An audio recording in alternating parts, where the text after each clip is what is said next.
Welcome to week 4 in sport finance. So, last week we looked at the concept of risk, and when you invest money in something, you're taking a risk regarding its return in the future.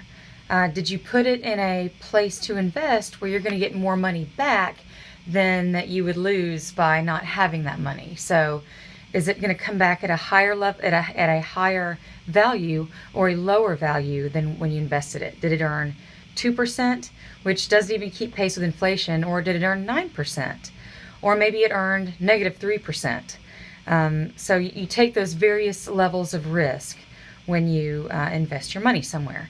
So in the same way, we looked at risk when you are borrowing money. So that's a different type of risk. An interest rate that you borrow money at represents the level of risk that the bank is taking in parting with that cash. So maybe they could have gotten a better return somewhere else than the 3% rate that you paid it back, for example.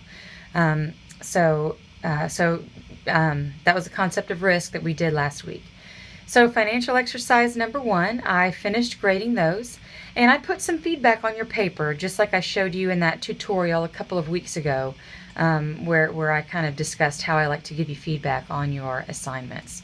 So hopefully you looked at that. And this week I'll be looking at your reaction assignment, where you looked at the balance between return and probability. And you had to calculate and make some decisions about the different probabilities of various return rates when trying to decide where you're going to invest. So I'll be looking at that this week. Thank you for that. This week we're looking at the time value of money. So money behaves in certain ways over time, and we're concerned with that because we want to make sure that we're making the right decision with our money based over how it will behave now versus in the future.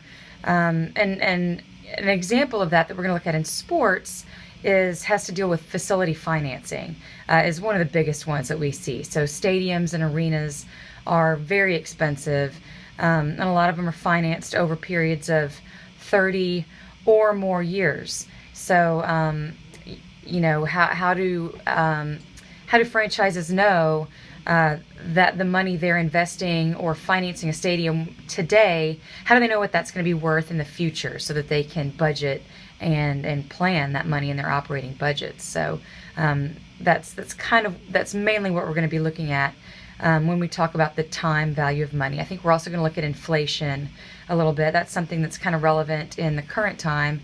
We've been watching inflation lately, and it hasn't kind of gotten as bad as they thought it was going to get. But inflation happens when the value of a dollar goes down, so then the price of goods just goes up because your dollar is worth less.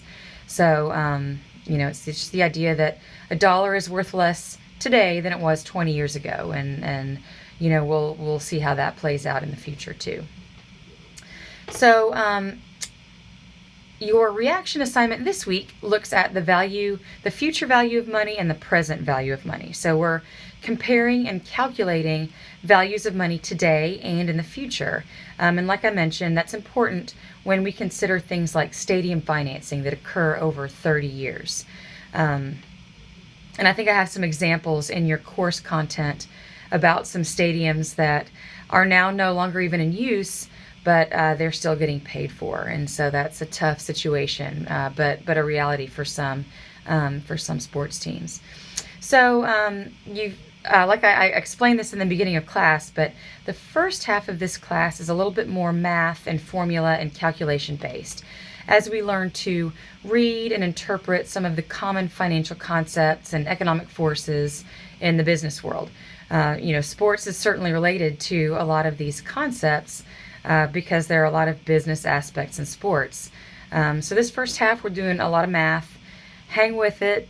You're doing great. I appreciated your financial exercise number 1 and kind of your attention to getting it right, getting the details right. So I appreciate that, and I'll be hoping for the same from your reaction assignment last week that I'll be looking at this week. And then in the second half of this class, we're going to get away from the math and the formulas and look at kind of the bigger picture of finance as it relates to some of the different sectors of sport.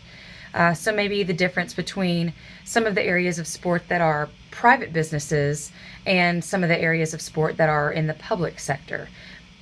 So sports are financed by a variety of methods, both public and private.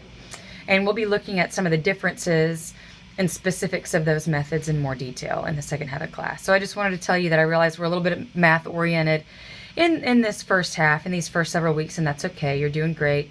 But it will change a little bit. We'll adjust to more of a bigger picture types of financial methods in sports. So I hope you have a great week, and I will talk to you soon.